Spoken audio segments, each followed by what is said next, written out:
Bienvenue dans l'émission.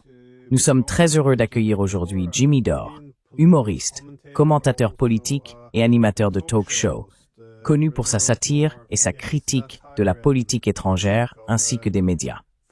Alors, bienvenue. Cela faisait un moment. Every devar or merci time like this. Donc, je suppose que je faisais partie des personnes qui avaient de très grands espoirs pour la présidence de Trump, parce que je pensais qu'il avait compris certains des problèmes essentiels que nous rencontrions. Eh bien, qu'il ait semblé proposer certaines solutions, notamment en ce qui concerne les guerres, c'était un point important. Quelle est votre évaluation du président Trump jusqu'à présent?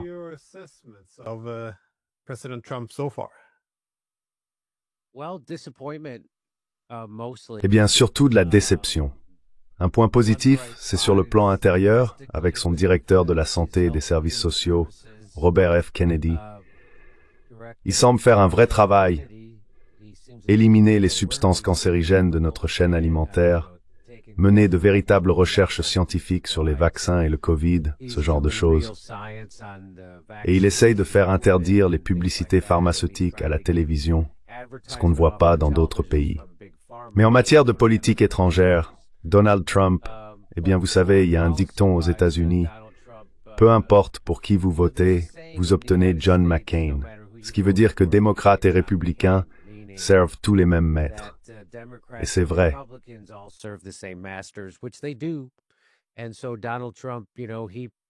Donald Trump, vous savez, il a promis célèbrement qu'il pourrait mettre fin à la guerre en Ukraine en 24 heures.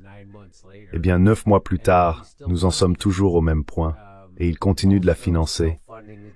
Il finance aussi toujours le génocide à Gaza, que je pensais qu'il allait arrêter. Et il a bombardé l'Iran, ce que personne ne voulait, aucun citoyen américain en tout cas. Bien sûr, Benjamin Netanyahou et les sionistes le veulent. Et maintenant, il a aussi commencé à bombarder des bateaux au large des côtes du Venezuela, sous prétexte de mener une guerre contre la drogue, alors que nous savons tous que c'est vraiment une question de pétrole.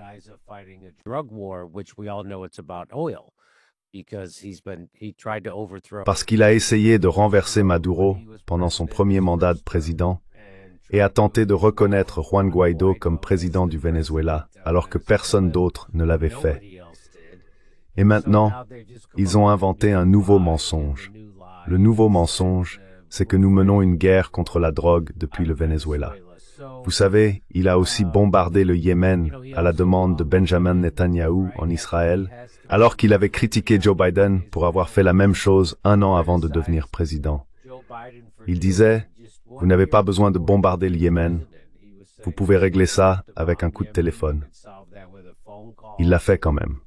Donc oui, beaucoup de déceptions de tous côtés. Eh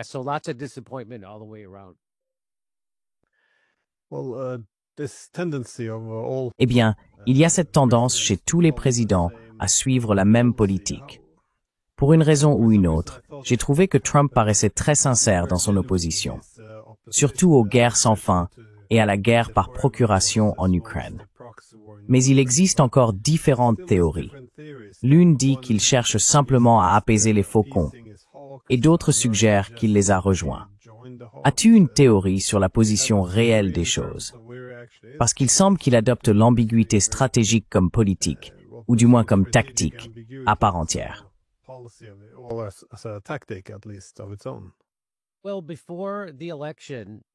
Eh bien, avant l'élection, mon ami Russell Dobulard de Du Dissidence disait « Je ne pense pas que l'État profond permettra à Donald Trump de devenir président. Et s'il le devient, je devrais repenser tout ce que je crois à propos de la CIA. Mais il est bel et bien devenu président. Donc ce n'est pas que je doive repenser tout ce que je pense de la CIA, mais plutôt que je doive repenser tout ce que je pensais de Donald Trump. Je crois qu'il a conclu une sorte d'accord avec l'État profond, avec la communauté du renseignement et avec les va-t-en-guerre, car rappelons-le, la communauté du renseignement ne travaille pas pour le président. La CIA, la NSA, le FBI Il ne travaille pas pour le président. Comme l'a dit Chuck Schumer, qui était le principal démocrate à l'époque, en 2016, à la télévision.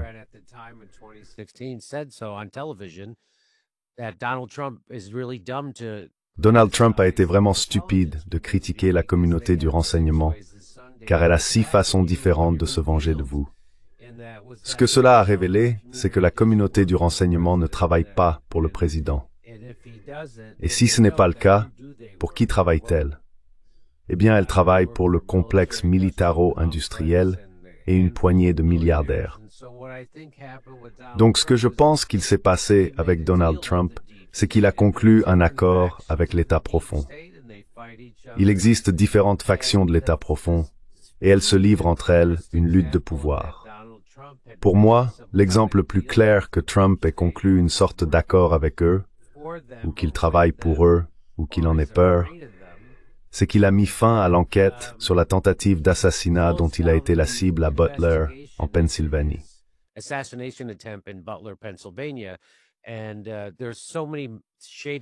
Il y a tellement de choses louches à propos de cette tentative d'assassinat. Soit il était complice, soit il couvre ceux qui l'ont faite, parce qu'il a peur d'eux ou parce qu'il travaille maintenant avec eux. Donc selon moi, Donald Trump a changé, et il travaille désormais avec les gens qu'il avait juré de combattre, c'est-à-dire l'État profond. Je pense que son cœur voulait les affronter, mais que son esprit, il a fini par se ranger, a eu peur des bonnes personnes, et travaille maintenant avec les mêmes. C'est ma théorie, c'est mon hypothèse. Je ne vois aucune autre raison plausible. Pourquoi aurait-il mis fin à l'enquête sur sa propre tentative d'assassinat? Et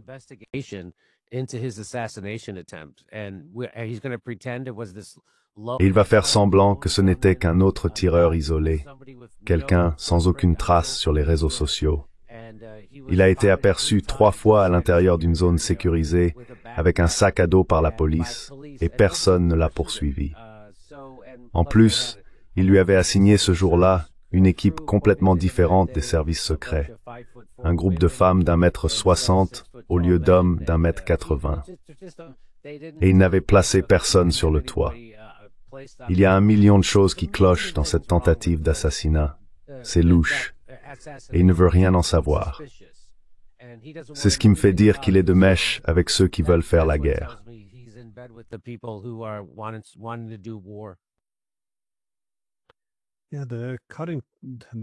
Oui, tout ce discours sur rompre les liens avec l'État profond, ou assécher le marais, comme on dit, je suppose que c'était l'une des choses que sa base espérait vraiment. Mais il a bien réduit une grande partie du financement de l'USAID et de certaines de ses ONG de changement de régime, ou bien il est revenu là-dessus aussi.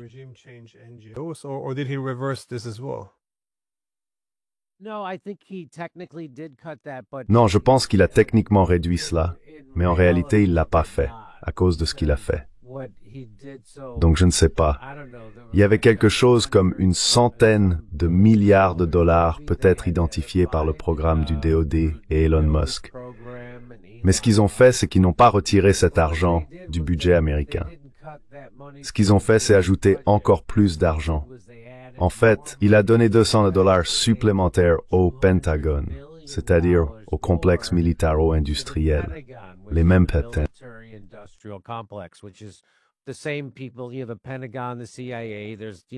Tu as le Pentagone et la CIA, juste 2 faces d'une même pièce. Ce sont eux qui financent les changements de régime via l'USAID, non? Donc l'USAID, c'était sous prétexte d'apporter de l'aide aux populations, tu vois, de leur donner un soutien financier et une assistance dans d'autres pays. Mais en réalité, ils n'apportaient pas vraiment de l'aide. Ils faisaient ça pour pouvoir les contrôler, pour financer des coups d'État et du terrorisme militaire afin de renverser des gouvernements et qu'on puisse les faire tomber. Et ils ont simplement repris cet argent de l'USAID pour le remettre directement dans le Pentagone, qui est le complexe militaro-industriel finançant désormais tout ça. Donc non, il ne s'en est pas vraiment débarrassé.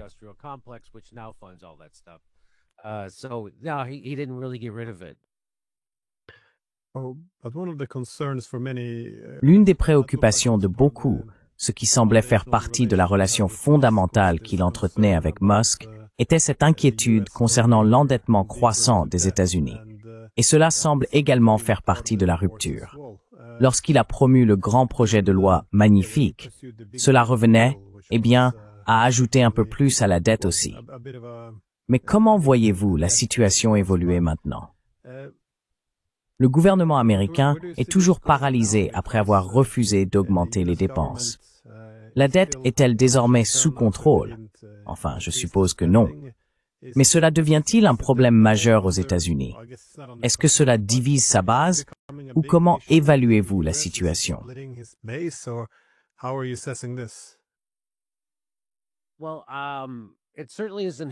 Eh bien, cela n'aide certainement pas à renforcer la cohésion de sa base, ça c'est sûr.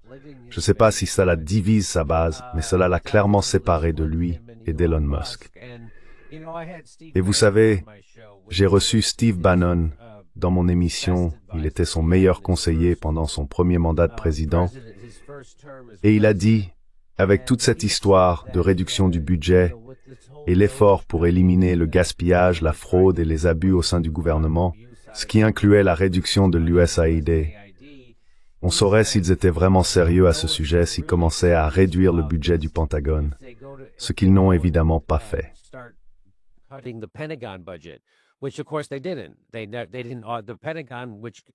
Ils ne l'ont pas fait. Le Pentagone n'a jamais réussi un audit de toute son histoire, ce qui signifie qu'ils ne savent pas vraiment où va l'argent qu'ils reçoivent. N'est-ce pas? Nous donnons donc environ $1 billion par an au Pentagone, et ils ne savent pas comment cet argent est dépensé. Ils sont incapables de le justifier. Et il ne s'en est pas pris au Pentagone. Il ne l'a pas audité, n'a pas essayé d'y réduire le gaspillage, la fraude et les abus. Ils n'ont donc jamais été sérieux à propos de la réduction des dépenses ou du contrôle du budget. Et maintenant, le grand et magnifique projet de budget va faire exploser le déficit davantage.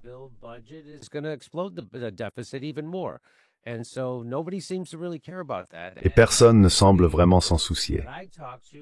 Tous ceux à qui je parle, tu sais, je ne suis pas économiste, mais tous ceux à qui je parle qui le sont, et quiconque s'y connaît un peu en matière d'argent, disent que c'est insoutenable et que nous ne pourrons pas continuer ainsi indéfiniment. La seule raison pour laquelle nous pouvons encore le faire, c'est parce que le dollar américain reste la monnaie de réserve mondiale, du moins pour le moment. Mais d'autres pôles de pouvoir émergent, comme les BRICS, par exemple, et ils essaient de créer leur propre monnaie afin de ne plus avoir à utiliser le dollar américain pour commercer entre eux.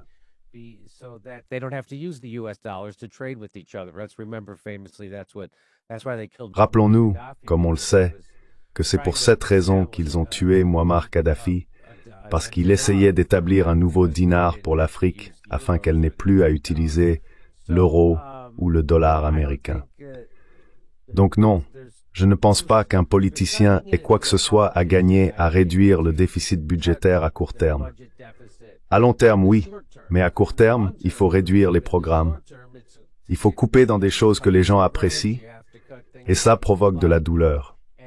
Vous savez, les politiciens, surtout les présidents, ne sont là que pour 4 ans, 8 au maximum, et ils essayent d'éviter ce genre de choses. Et il semble qu'il va faire de même. En fait, il fait exploser le budget du Pentagone, ce qui fait exploser le déficit.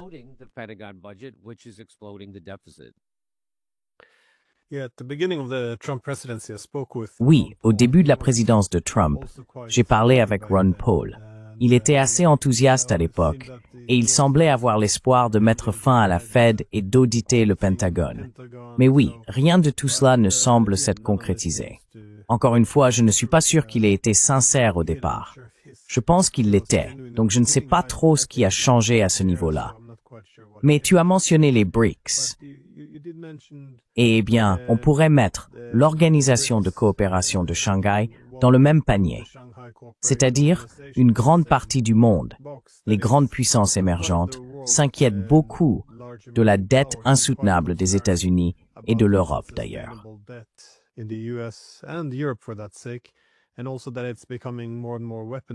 Et cela devient également de plus en plus instrumentalisé. Bien sûr, le fait que les Européens puisent désormais dans l'argent qu'ils ont saisi à la Russie est une préoccupation majeure. Mais comment cela est-il traité dans les médias américains? Le fait que des organisations comme les BRICS et l'Organisation de coopération de Shanghai cherchent à créer des pôles technologiques alternatifs, de nouveaux corridors de transport, des banques, à utiliser leur propre monnaie et à mettre en place des chaînes d'approvisionnement plus résistantes à la coercition économique de l'Occident.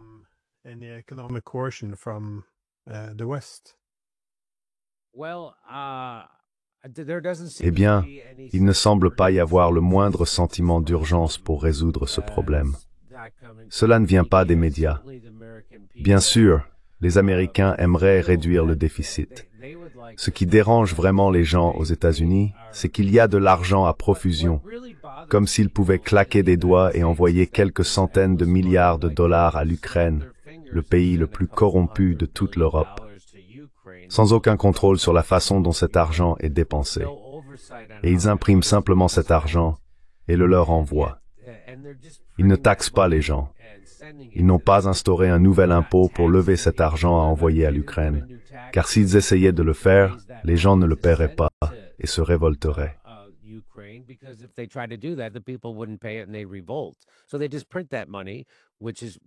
Alors, ils impriment simplement cet argent. La raison pour laquelle nous pouvons le faire, c'est parce que nous sommes la monnaie de réserve du monde. Donc nous leur envoyons cet argent. Mais en même temps, on pourrait penser qu'ils imprimeraient 100 ou 200 milliards de dollars et qu'ils les enverraient en Amérique pour aider à construire nos infrastructures, à bâtir des écoles, des chemins de fer, des trains à grande vitesse, des bibliothèques, des parcs, des établissements de santé et des hôpitaux urbains. Des choses de ce genre, ils ne le font pas.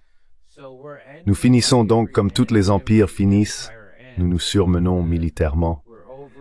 Nous avons encore plus de 800 bases militaires dans le monde, probablement plus près d'1 millier, car beaucoup de ces bases sont secrètes.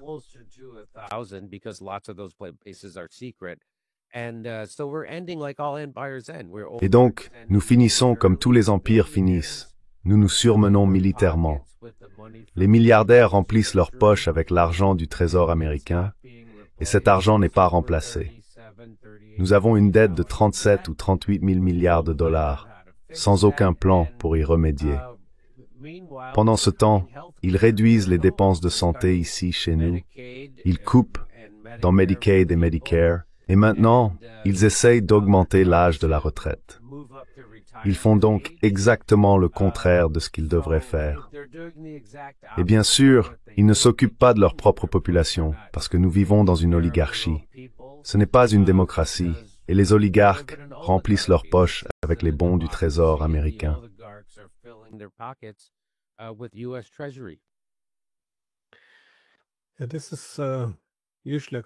C'est généralement une source d'inquiétude. Cependant, une fois qu'une élite politique commence à extraire trop de ressources du public, on finit par avoir, je suppose, une partie plus importante de la population qui se sent moins investie dans le maintien du statu quo. Mais voyez-vous une forme de soulèvement social, peut-être que le mot est un peu fort, mais un mouvement organisé, disons un soulèvement, ou bien est-ce que...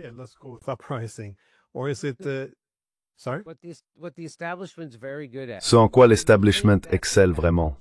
On pourrait croire que c'est ce qui se passe, non? Quand la classe politique vole trop d'argent au pays, le peuple est censé se soulever. Mais ce qu'ils maîtrisent à la perfection, c'est la propagande et la manipulation de l'électorat, de la population.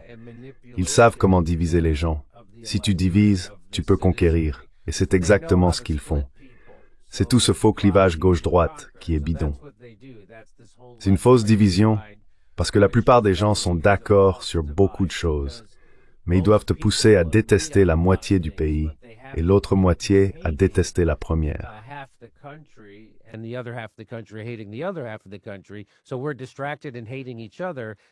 Nous sommes donc distraits, et nous nous détestons les uns les autres, au lieu de nous rassembler autour d'intérêts communs pour nous opposer à l'oligarchie et nous soulever contre le pillage des Américains, le trésor des États-Unis. Ils sont très doués pour cela. Et l'un des éléments clés, c'est qu'ils possèdent les médias, n'est-ce pas? Il y avait autrefois, aux États-Unis, environ 50 grandes entreprises médiatiques. En 1996, Bill Clinton a promulgué la loi sur les télécommunications, qui a fusionné ces 50 entreprises en 6. Il n'en reste donc plus que 6 aujourd'hui. Et un sioniste vient d'en acheter un 6e. Il a acheté Paramount, qui comprend Warner Brothers, CNN, Comedy Central. Et il possède maintenant aussi TikTok.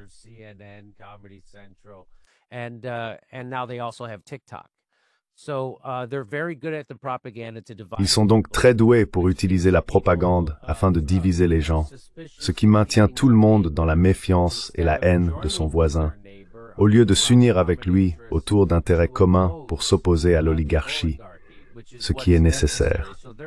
Ils sont très forts à ce jeu. Vous savez, même la façon dont ils ont mis en scène l'assassinat de Charlie Kirk sort tout droit de leur manuel.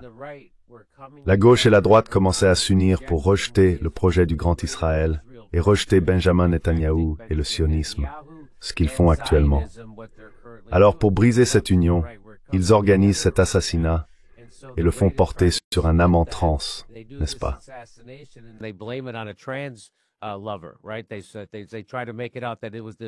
Ils ont essayé de faire croire que c'était une personne de gauche qui menait une attaque haineuse contre la droite. Et certaines personnes tombent dans le piège. Cela maintient les gens divisés et pleins de haine les uns envers les autres, au lieu de comprendre le jeu que joue l'establishment et les oligarques. Ce n'était pas un tireur isolé, pas du tout. Ce type n'a probablement même pas appuyé sur la gâchette. Ce n'est pas l'homme qu'ils ont arrêté. C'était un assassinat professionnel. Beaucoup de gens spéculent que cela vient des services de renseignement. Ils savent exactement comment diviser les Américains, diviser pour mieux régner. Et je pense que c'est ce qui empêche les gens de s'unir, car une fois qu'ils le feront, ils se soulèveront.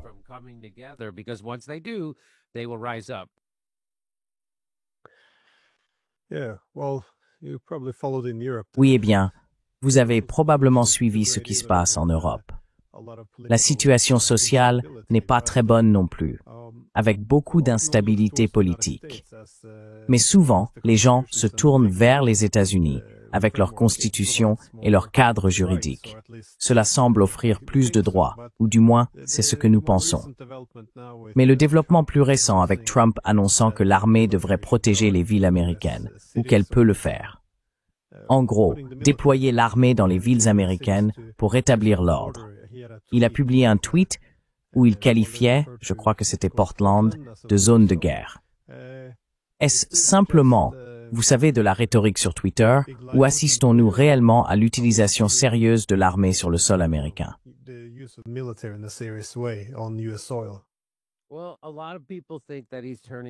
Eh bien, beaucoup de gens pensent qu'il transforme les villes en zones de guerre. Et donc, une théorie qui circule, plutôt convaincante, est que Donald Trump en fait clairement trop. On a l'impression qu'il transforme les villes américaines en zones de guerre, en y envoyant des soldats habillés comme s'ils étaient à Bagdad, en Afghanistan ou en Syrie. Mais non, ils sont dans les rues propres et asphaltées de Chicago, n'est-ce pas? Alors il mène ces opérations policières excessives et agressives, utilisant des hélicoptères Black Hawk, faisant descendre des soldats en rappel dans un immeuble, défonçant les portes, menottant tout le monde et les emmenant, certains complètement nus. Beaucoup d'entre eux sont simplement des citoyens ordinaires.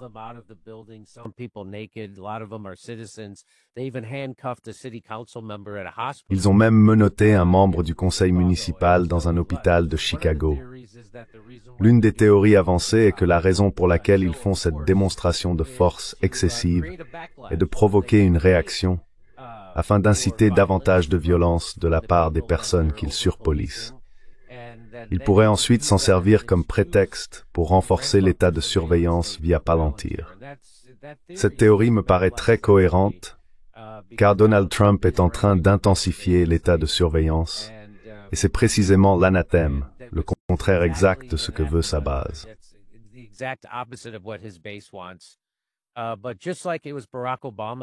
Mais tout comme c'était Barack Obama, un gauchiste qui a sauvé les banques à la demande des citoyens, les propriétaires, et nous a donné un système de santé favorable aux grandes entreprises, à Big Pharma et aux compagnies d'assurance, plutôt qu'un système de santé de gauche, il fallait que ce soit Barack Obama qui le fasse, n'est-ce pas? Parce que quand c'est lui qui le fait, cela réduit au silence l'opposition naturelle à cela, c'est-à-dire la gauche. Maintenant, ils vont avoir Donald Trump pour renforcer leur état de surveillance. Et cela apaise l'opposition naturelle à cela, c'est-à-dire la droite. La droite est contre ce genre de choses. Elle est plus favorable au contrôle local, opposée à un état de surveillance. Donc ça semble être un grand plan.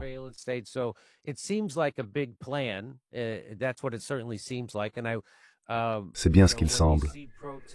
Et vous savez, quand on voit des manifestations en Amérique, surtout autour de la question de l'immigration, beaucoup de gens spéculent que les deux camps sont financés par des milliardaires démocrates pour servir leurs propres intérêts. Donc ce serait quoi?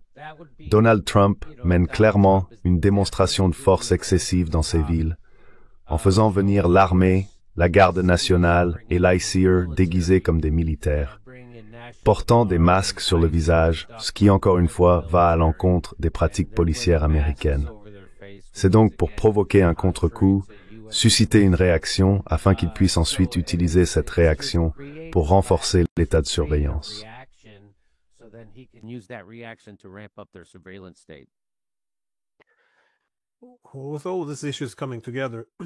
Avec tous ces problèmes qui se rejoignent, il y a beaucoup de mécontentement, surtout parmi les partisans de la ligne America First dans la base MAGA.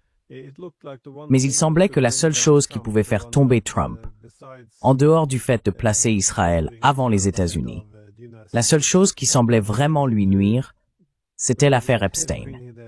Il paraissait, vous savez, très désespéré de la faire disparaître des médias, demandant spécifiquement « Pourquoi continuez-vous à en parler ?»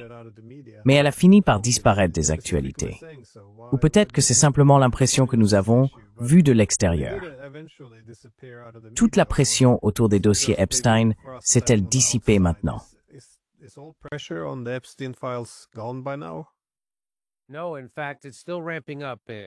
Non, en réalité, la situation continue de s'intensifier. La raison, selon Thomas Massie, un membre du Congrès très franc, est que la véritable cause de la fermeture du gouvernement est qu'il dispose d'assez de voix pour forcer la divulgation. Il lui fallait 218 voix au Congrès pour obliger le pouvoir exécutif, l'administration Trump, à publier les dossiers Epstein. Massie a affirmé que c'est pour cette raison que le gouvernement est en fait fermé. Et vous savez, beaucoup de personnes dans son administration ont fait campagne sur la promesse de publier les dossiers Epstein et d'assurer une transparence totale, des gens comme Kash Patel et Dan Bongino. Ce sont eux qui ont été les voix les plus fortes en faveur de la publication des dossiers Epstein, et ils contrôlent désormais le FBI et ses dossiers.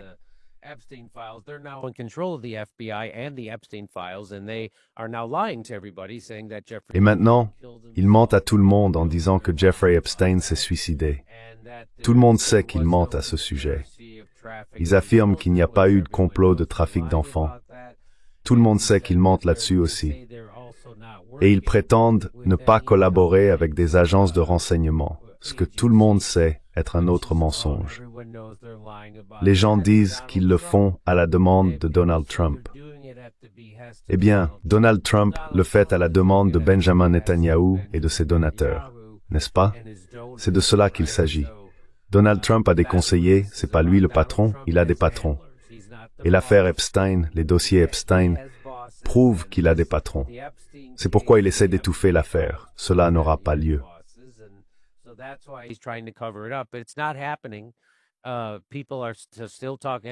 Les gens en parlent encore.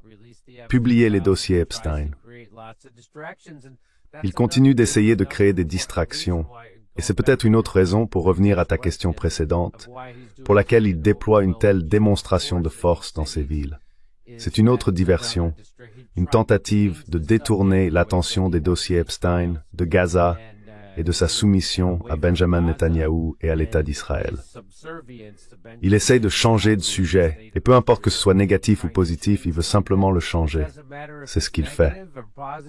Donc oui, il essaye toujours de dissimuler l'affaire, mais elle ne disparaît pas grâce à des personnes comme Marjorie Taylor Greene et Thomas Massie. Marjorie Taylor Greene and Thomas Massie. Eh bien, à son crédit, il est plutôt doué pour gérer les médias, semble-t-il. Mais avec les dossiers Epstein, j'avais cru comprendre qu'à un moment donné, on affirmait qu'il n'y avait pas de dossier Epstein. Et maintenant, les dossiers Epstein sont de retour. C'est reconnu. Ou bien leur existence même est-elle encore contestée?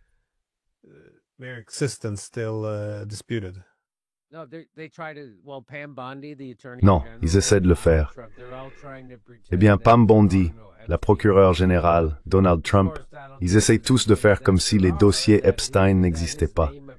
Mais bien sûr, Donald Trump a admis qu'ils existaient, que son nom figurait dans les dossiers Epstein. Il l'a dit lors d'une émission de radio. Et il a ajouté que, vous savez, tout ce qui se trouve dans les dossiers Epstein n'est pas vrai, surtout ce qui le concerne. Donc encore une fois, c'était une gaffe parce qu'il a dit la vérité. La vérité, c'est qu'il figure dans les dossiers Epstein et que ces dossiers existent. Et maintenant, ils essayent tous de prétendre le contraire. Tout le monde dans l'administration essaye d'affirmer qu'ils n'existent pas. Mais bien sûr, tout le monde sait qu'ils existent, y compris 208 membres du Congrès prêts à voter pour contraindre l'administration à publier les dossiers Epstein. Cela n'arrivera jamais.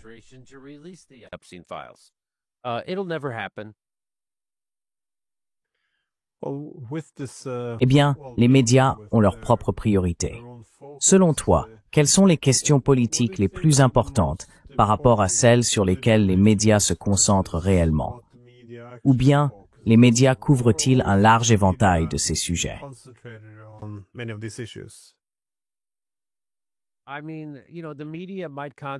Je veux dire, tu sais, les médias peuvent se concentrer sur les bons sujets, mais ils ne te disent pas la vérité à leurs propos, n'est-ce pas? Par exemple, en ce moment, Donald Trump essaie encore de renverser le Venezuela. Et bien sûr, les médias en parlent, mais ils le font comme porte-parole de l'establishment. Tu vois? Et ils ne te disent pas la vérité sur ce qui se passe réellement.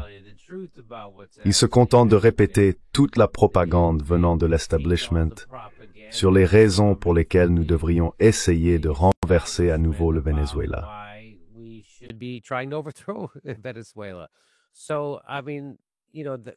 Donc je veux dire, vous savez, l'attention des médias, peu importe sur quoi elle se porte, car ils ne vont jamais en parler de manière honnête, véridique ou factuelle.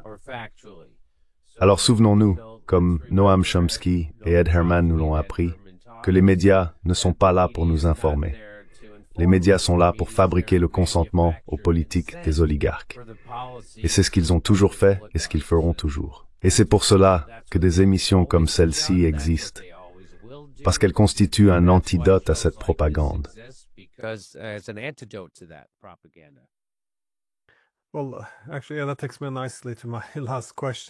Eh bien, en fait, cela m'amène parfaitement à ma dernière question, car des émissions comme la vôtre, et la comédie politique en général, jouent un rôle sociétal important. Lorsque l'on voit la société devenir plus polarisée, avec davantage de pression et de censure sur les médias, on a souvent l'impression que les humoristes politiques et la satire bénéficient d'une plus grande liberté d'expression, si l'on peut dire. Je veux dire, même en remontant à la Grèce antique, avec la comédie grecque, ils avaient déjà ce rôle sociétal essentiel. Pensez-vous que ce rôle existe toujours, ou que de nombreux humoristes et personnes de votre milieu ont été capturés par les forces politiques qu'ils servent? Parce qu'aujourd'hui, on voit aussi des humoristes être censurés. N'était-ce pas Kimmel, le dernier, écarté, puis de retour?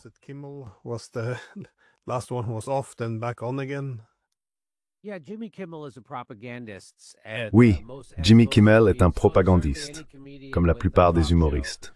Donc bien sûr, tout humoriste ayant une émission de talk show sur un grand média d'information appartenant à une entreprise est un propagandiste, non? Ils doivent servir l'establishment, et s'ils ne le font pas, on les écarte, n'est-ce pas?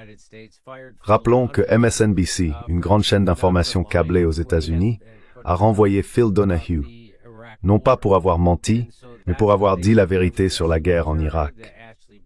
Ils ont fait la même chose avec Jesse Ventura, Ashley Benfield et beaucoup d'autres. Il y a une longue histoire de ce genre de choses.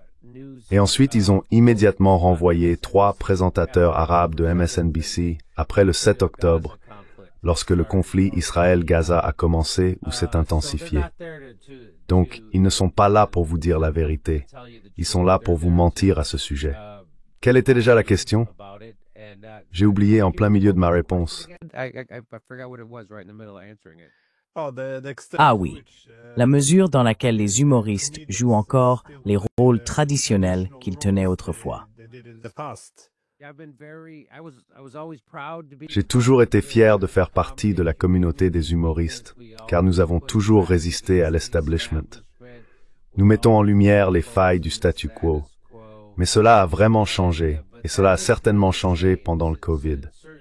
Ils sont devenus les porte-paroles de l'establishment, de Big Pharma et du gouvernement, et ils ont culpabilisé ceux qui remettaient l'autorité en question. Ce qui est exactement l'inverse de ce que l'humour est censé faire.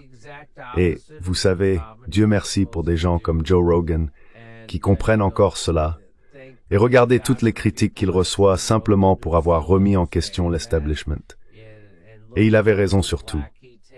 Mais les choses ont clairement changé quand Donald Trump a été élu pour la première fois.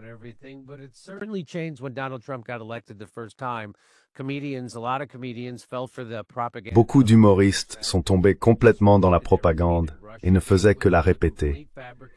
Ils ont répété l'affaire du Russiagate, qui était une pure fabrication montée par les services de renseignement et la campagne Clinton, puis relayée par les médias, en collusion ou en conspiration avec les médias. Ainsi, la plupart des humoristes qui parlent de politique ont eu leur éveil politique lorsque Trump a été élu, et ils ne savent en réalité pas grand-chose. Ils ne connaissent que ce qu'on leur dit dans les journaux, tu sais, ceux de l'establishment, appartenant à des oligarques, à des milliardaires, et ils le répètent, ils le recrachent simplement. C'est assez écœurant.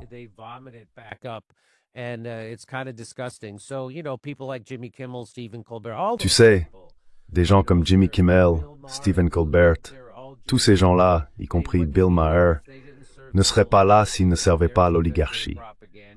Ils sont là parce qu'ils sont des propagandistes et ils croient peut-être même à ce qu'ils disent. Mais s'ils croyaient autre chose, ils ne seraient pas là. Comme Noam Chomsky nous l'a très bien appris. Donc je pense qu'il y a une poignée d'humoristes, juste une petite poignée, qui restent fidèles à la véritable mission de la comédie. Allons, tu sais bien, les humoristes sont censés toujours remettre en question. Le point de départ de George Carlin, c'était que le gouvernement ment.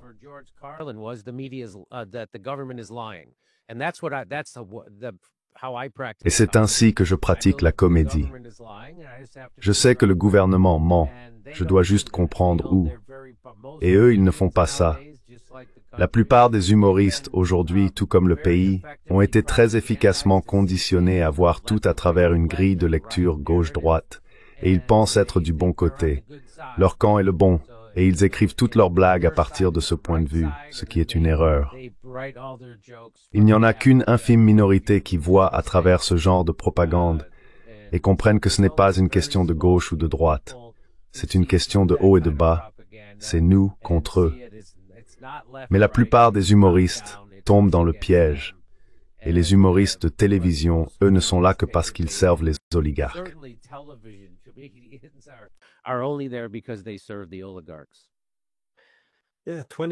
Oui, il y a 20 ans, Stephen Colbert était l'homme le plus drôle.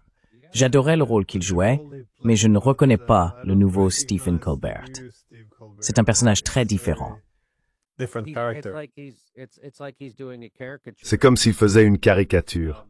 Il joue le personnage dont il se moquait autrefois, et maintenant il est devenu ce type-là. Avant, il se moquait de ce genre de personnes, des propagandistes et des sbires de l'establishment, et maintenant il en est un. C'est un propagandiste et un sbire de l'establishment.